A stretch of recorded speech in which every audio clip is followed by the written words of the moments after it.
Hello everybody, it's Cody at Cody's Reading Time, and I'm back again with another story out of the Crimson Fairy book by Andrew Lang. This one's called The Stone Cutter. I hope you enjoy it, and if you do enjoy my narrations, please subscribe. I upload new stories every single day, and there will always be new stuff to listen to. Alright, let's get started in on The Stone Cutter. Here we go. Once upon a time there lived a stonecutter who went every day to a great rock in the side of a big mountain and cut out slabs for gravestones or for houses. He understood very well the kinds of stones wanted for the different purposes, and as he was a careful workman, he had plenty of customers. For a long time he was quite happy and contented, and asked for nothing better than what he had. Now in the mountain dwelt a spirit which now and then appeared to men and helped them in many ways to become rich and prosperous. The stonecutter, however, had never seen this spirit, and only shook his head with an unbelieving air when anyone spoke of it. But a time was coming when he learned to change his opinion. One day the stonecutter carried a gravestone to a house of a rich man, and saw there all sorts of beautiful things of which he had never even dreamed. Suddenly his daily work seemed to grow harder and heavier, and he said to himself, "Oh, if only I were a rich man and could sleep in a bed with silken curtains and golden tassels, how happy I should be." And a voice answered him, "Your wish is heard, a rich man you shall be." At the sound of the voice, the stonecutter looked around but could see nobody. He thought it was all fancy, and picked up his tools and went home, for he did not feel inclined to do any more work that day. But when he reached the little house where he lived, he stood still with amazement, for instead of his wooden hut was a stately palace filled with splendid furniture, and most splendid of all was the bed, in every respect like the one he had envied. He was nearly beside himself with joy, and in his new life the old one was soon forgotten. It was now the beginning of summer, and each day the sun blazed more fiercely. One morning the heat was so great that the stonecutter could scarcely breathe, and he determined he would stay at home till the evening. He was rather dull, for he had never learned how to amuse himself, and was peeping through the closed blinds to see what was going on in the street, when a little carriage passed by, drawn by servants dressed in blue and silver. In the carriage sat a prince, and over his head a golden umbrella was held to protect him from the sun's rays. "Oh, if only I were a prince," said the stonecutter to himself as the carriage vanished round the corner.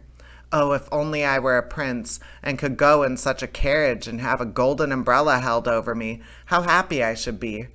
And the voice of the mountain spirit answered, "Your wish is heard, a prince you shall be." And a prince he was. Before his carriage rode one company of men, and another behind. Servants dressed in scarlet and gold bore him along.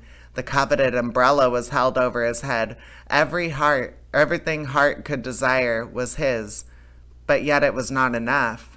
He looked around still for something to wish for, and when he saw that in spite of all the water he poured on his grass, the rays of sun scorched it, and that in spite of the umbrella held over his head each day, his face grew browner and browner.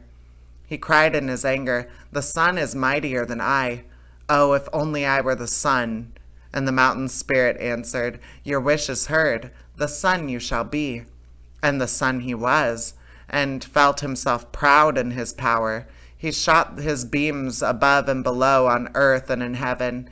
He burnt up the grass in the fields and scorched the faces of princes as well as poorer folk.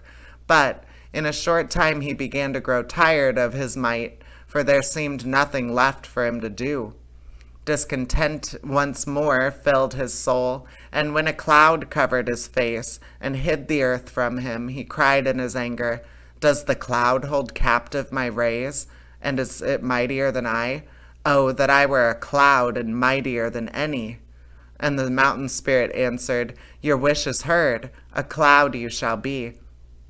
And a cloud he was, and lay between the sun and the earth. He caught the sun's beams and held them, and to his joy the earth grew green again and flowers blossomed. But that was not enough for him, and for days and weeks he poured forth rain till the rivers overflowed their banks and the crops of rice stood in water. Towns and villages were destroyed by the power of the rain. Only the great rock on the mountainside remained unmoved. The cloud was amazed at the sight and cried in wonder, "Is the rock then mightier than I? Oh, if I were only the rock!" And the mountain spirit answered, "Your wish is heard. The rock you shall be." And the rock he was, and gloried in his power. Proudly he stood, and neither the heat of the sun nor the force of the rain could move him. "This is better than all," he said to himself. But one day he heard a strange noise at his feet, and when he looked down to see what it could be, he saw a stone cutter driving tools into his surface. Even while he looked, a trembling feeling ran all through him, and a great block broke off and fell to the ground. Then he cried in his wrath, "Is a mere child of earth mightier than a rock? Oh, if only I were a man!" And the mountain spirit answered, "Your wish is heard. A man once more you shall be." And a man he was, and in the sweat of his brow he toiled again at the trade of stone cutting. His bed was hard and his food scanty, but he had learned to be satisfied with it, and did not learn to be something or somebody else. And as he never asked for things he had not got, or desired to be greater and mightier than other people, he was happy at last, and heard the voice of the mountain spirit no longer.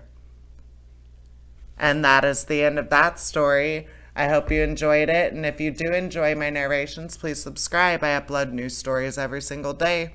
There will always be new ones to listen to. All right, take care, everybody. Bye-bye.